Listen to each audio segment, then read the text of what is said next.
Moi, je suis sacristain depuis 2005. 2005, c'est le premier volet maintenance, mais officiellement en 2007 que j'ai commencé à devenir sacristain à temps partiel en remplacement du sacristain qui était ici 32 ans. C'est un travail qui est très versatile. Tu ne fais jamais la même chose la même journée. Il n'y a aucun livre de référence par rapport au sacristain. La première affaire, c'est l'ouverture de l'église. En période d'été, l'église rouvre de 9 h le matin à 17 h et l'hiver de 10 h à 4 h. Mais moi, j'arrive, même si on rouvre seulement à 10 h, j'arrive ici à 9 h. Donc, c'est ouvrir des lumières, ouvrir les portes. Le matin, généralement, c'est le ménage dans le sous-sol, vu que l'église ne rouvre pas, elle rouvre un petit peu plus tard. C'est faire l'entretien général. Des fois, c'est de la plomberie, des fois, c'est un petit peu d'électricité, des fois, c'est les deux en même temps. Puis quand il y a les messes, la préparation des messes, sortir toutes les choses liturgiques pour que le célébrant puisse faire sa messe. Comme à Pâques, c'est beaucoup de préparation de fleurs, décorer l'autel, préparer pour tout ce qui est rapport à la célébration de Pâques. La même chose pour Noël.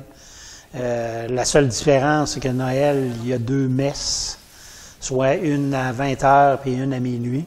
Donc, moi, je suis ici généralement de 4 h à 1 h du matin. Fait que, puis avoir à faire le ménage aussi pour que l'église soit propre avant l'ouverture de... Puis entre les messes, mais il y a toujours la même routine, recommencer le ménage.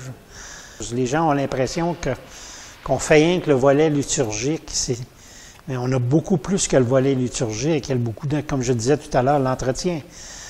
Même le volet psychologique pour des gens qui ont des gros problèmes, qui ont besoin d'aide. Souvent, on va être le pont pour les aider à les refiler à d'autres organismes. C'est principalement de l'entre-gens, puis être capable de bien communiquer aussi avec les gens pour voir l'air bête. Là. Généralement, le sacristain ne devrait pas être agressif. Mais voir au lieu la sécurité des lieux et en même chose, la sécurité pour le célébrant. Aujourd'hui, on travaille beaucoup plus en collaboration avec le curé de la paroisse.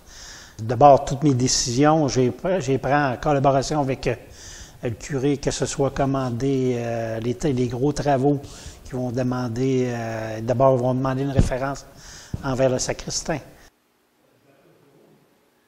Puis, commande d'entretien, c'est moi qui s'occupe de ça. Il y a beaucoup de laïcs qui peuvent...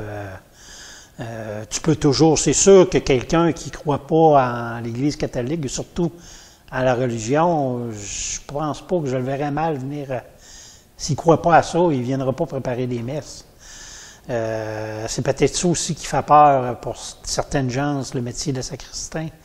À temps plein, je suis le seul ici, 40 heures semaine, mais j'ai un remplacement le dimanche et le lundi parce que je ne peux pas être en service 7 jours sur 7. J'ai reçu beaucoup de félicitations, de remerciements des paroissiens. Et il y en a qui me disent « une chance que vous êtes là ». Ils sont contents de voir parce que pour eux autres, le jour qu'il n'y aura plus de sacristain, ça veut dire peut-être la fermeture de l'Église. On se sent comme partie prenante de l'équipe aussi, par les consultations, l'accueil des gens, le calme aussi de travailler dans un lieu comme ici. C'est ce qui fait que j'adore ce que je fais. C'est un métier le fun. C'est un métier le fun.